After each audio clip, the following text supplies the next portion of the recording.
ছাত্ৰ ছাত্ৰীসকল আজি আমি আলোচনা কৰিম বহুপদৰ শূন্য যাক ইংৰাজীত কয় জিৰ'ছ অফ এ পলিনমিয়েল। এতিয়া তাক বুজিবৰ বাবে আমি এটা উদাহৰণ লৈছোঁ px = x+2। তোমালোকে বহুপদ কি ইতিমধ্যে শিকিছা, মোৰ ইন্ট্ৰডাকশ্যন ভিডিঅ'টিত মই দিছোঁৱে। এতিয়া আমি বহুপদৰ শূন্য কি তাক বুজিবলৈ গৈ আছোঁ। এতিয়া তোমালোকে চোৱা, ইয়াতে এই যিটো বহুপদ x+2 লৈছোঁ আমি, এইটো এক্সৰ কি মানৰ বাবে শূন্য হ'ব, মানে এক্সৰ ঠাইত কি ভেলু পুট কৰিলে, মানে কি মান বহুৱালে x+2 বহুপদটো শূন্য হৈ যাব। এই যিটো এক্স চলকৰ যিটো মানৰ বাবে এই বহুপদটো শূন্য পাম আমি, সেই মানটোৱে হ'ব বহুপদৰ শূন্য। এতিয়া আমি চাওঁ আহাচোন, তোমালোকে এইটো দেখিয়ে গম পাইছা, এইটো +2 আছে, গতিকে ইয়াত -2 দিলে কি হৈ যাব, এইটো শূন্য হৈ যাব, x+2 = 0 হৈ যাব। গতিকে এইটো সহজ, সেইকাৰণে তোমালোকে গম পাইছা বাৰু। চাই লওঁ, এইটো চাওঁ, p-2 আমি বহুৱাই দিলোঁ বাৰু এক্সৰ ঠাইত। তো আমাৰ কি হ'ল, এক্সৰ জেগাত -2 + 2, এইটো কিমান হৈ যাব, শূন্য হৈ যাব। এতিয়া এক্সৰ কি মানৰ বাবে বহুপদটো শূন্য হ'ল, x+2 বহুপদটো শূন্য হ'ল -2।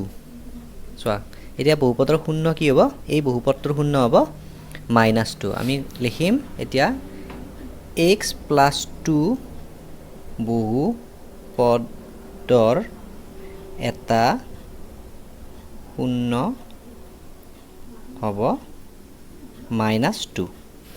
বাছ এইখিনিয়ে। এতিয়া আমি আন এটা উদাহৰণ লৈ আমি এইখিনি শিকোঁ। আমি এইবাৰ লৈছোঁ, ধৰি লোৱা px = 2x+1। আমি এইটো লৈ ল'লোঁ।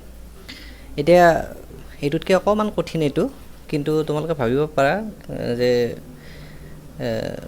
এইটো মান আমি কেনেকৈ উলিয়াম। গতিকে আমি ইয়াতে এক্সৰ কি মান বহুৱালে 2x+1 = 0 হয়। এইটো এক্সৰ মানটো উলিয়াবৰ কাৰণে আমি এটা আগতীয়াকৈ কি কৰি ল'ম, px = আমি 0 কৰি ল'ম, মানে বহুপদটো আমি কি কৰি ল'ম, শূন্য কৰি ল'ম। তেতিয়া আমি এক্সৰ মানটো সহজতে ওলাই যাব। এতিয়া চোৱা, px = 0 দিলোঁ, লিখিলোঁ। গতিকে এতিয়া চোৱা, বহুপদটো আমাৰ 2x+1।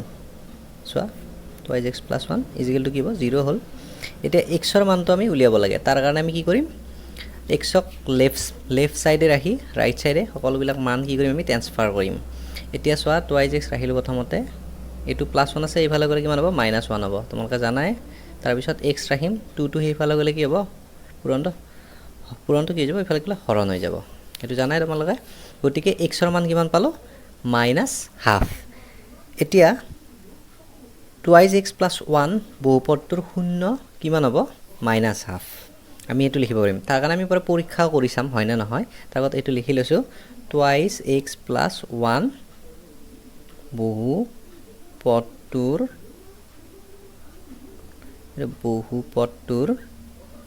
এটা শূন্য হ'ব, শূন্য কিমান হ'ব, -½ বাছ এইখিনিয়ে। এতিয়া আমি এইটো পৰীক্ষা কৰোঁ, -½ এই বহুপদটোৰ শূন্য হয়নে নহয়। হয়তো আমি এক্সৰ মানটো আমি বহুৱাই দিলেই হ'ল। তো আমাৰ আছিলে কি, px = 2x+1, এইটো লিখি লৈছোঁ জাষ্ট আমি। এতিয়া এক্সৰ ঠাইত আমি কিমান বহাম, -½ এতিয়া এক্সৰ ঠাইত আমাৰ মানবিলাক বহাইলে হ'ল, এইটো -½ হ'ব, +1।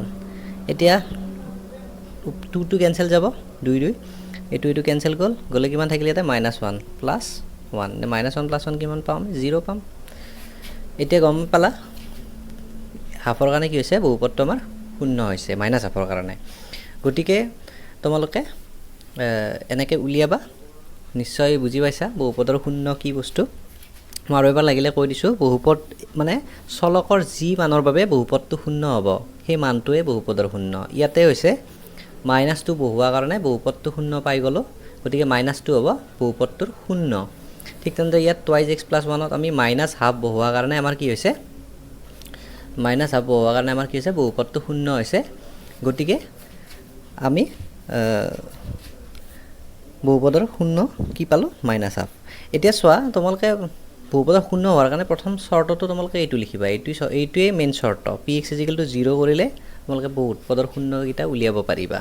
px = 0, মই ইয়াতে এইটো দিয়ে দিলোঁ মানে বহুপদটো তোমালোকে কি কৰিবা সদায় শূন্য কৰি ল'বা বহুপদটো সদায় শূন্য কৰি ল'বা তেতিয়া তোমালোকে চলকৰ মানটো পাই যাবা আৰু সেইটোৱে হ'ব বহুপদৰ শূন্য আশা কৰোঁ তোমালোকে নিশ্চয় বুজি পাইছা ধন্যবাদ